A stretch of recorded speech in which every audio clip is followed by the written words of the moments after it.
Sasabihin sa'yo ng kaaway, nako, okay lang yan. Tsaka ka na lang magbago. May pagkakataon ka pa. Pag 55 ka na, doon ka na magseryoso sa Diyos. 25 ka pa lang. Enjoy your life. Mag-party-party ka. Magpakasasa ka sa gusto mo. 25 ka pa lang eh. Bakit? May thinking tayo na, saka na ako magbabago. Listen to me. Hindi ipinangako ng Bible, hindi pinangako ng Diyos na buhay ka pa bukas. So kahit 25 ka o 55 ka, walang pangako ang Bible na buhay pa tayo bukas. So kung hindi tayo sure kung buhay pa tayo bukas, kailan tayo magsiseryoso? Naranasan nyo na bang kausap nyo lang ngayon, bukas patay na? Oh, walang kasiguraduhan eh. Hindi naman kasi pinangako ng Diyos na buhay ka hanggang 70 years old. Walang promise na ganun eh. Kahit balik-balik na rin mo ang Bible, walang ganun, kapatid. Ang sabi ng Bible sa atin, walang assurance ang ating bukas. So kung walang kasiguraduhan ng bukas, kailan tayo magpapakatotoo sa Diyos? Sa totoo lang, kahit maputol ang litid ko dito, kakasigaw. Hindi ka mababago ng mensahe, mga kapatid, kung hindi mo pipiliin na maging seryoso talaga sa Panginoon. It's your choice. Kahit na mag-series tayo ng 1 taon dito patungkol sa any forms of addiction, that is not a guarantee that we will be changed. You have to choose to be serious with God. Kung paanong pinipili mo yung dadamitin mo araw-araw, araw-araw ka rin namimili na susundin mo ang Panginoon. Araw-araw mo rin sinasabi sa sarili mo na ayaw ko nang malubog sa parehong temptasyon na ito. Gusto ko nang pagtagumpayan ang lahat ng temptasyon na ito. Ayaw ko nang magpatuloy sa kasalanan na ito. Lord, last na talaga to. At saka na ako magbabago, pastor, yung pornography issue ko, wala na may epekto yan, wala naman ako asawa eh. Pag nagkaasawa ako, mabibitawan ko na yung pornography. Guess what? Guess what? Kahit mag-asawa ka, may issue ka pa rin ng pornography. Getting married and having a girl on your bed does not guarantee na kaya nating basta-basta na lang bitawan ng pornography. You have to choose. You have to be very intentional about it. Nasabi ng 1 Thessalonians chapter 4 verse 3 to 5, God's will for you, look, is to be holy.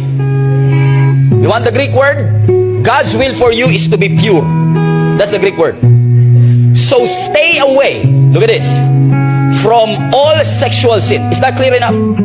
Sabi ng Panginoon, ang kalooban ng Panginoon sa iyo maging pure. Ibig sabihin, you have pure thoughts, you have pure hearts, you have pure actions. Pastor, virgin pa ako, so pure ako. No, my friend, I beg to disagree. Virginity is not purity. Maraming virgin pero hindi pure ang isip. Right? It's not the basis of it. Amen? Ang kalooban ng Panginoon sa iyo, hindi ka lang maging virgin. And thank God for your virginity. And you should be proud of it. Right? But God's will for us is not for us just to be virgin, but to be pure. Amen? And look at this. Stay away. Listen, it doesn't say endure. Hindi sinabi ng Panginoon sa atin, pagtiisan mo yung sexual sin. No. Ang sabi, takbuhan mo. Ang mali natin ganito. Yung problema na dapat tinitiis, yun yung tinatakbuhan. Tapos yung tukso na dapat tinatakbuhan, yun yung tinitiis. Baliktad tayo eh. Victory over sexual sin is not a 5-minute remedy. But if you want to win, you have to be dedicated. You have to be very intentional about it.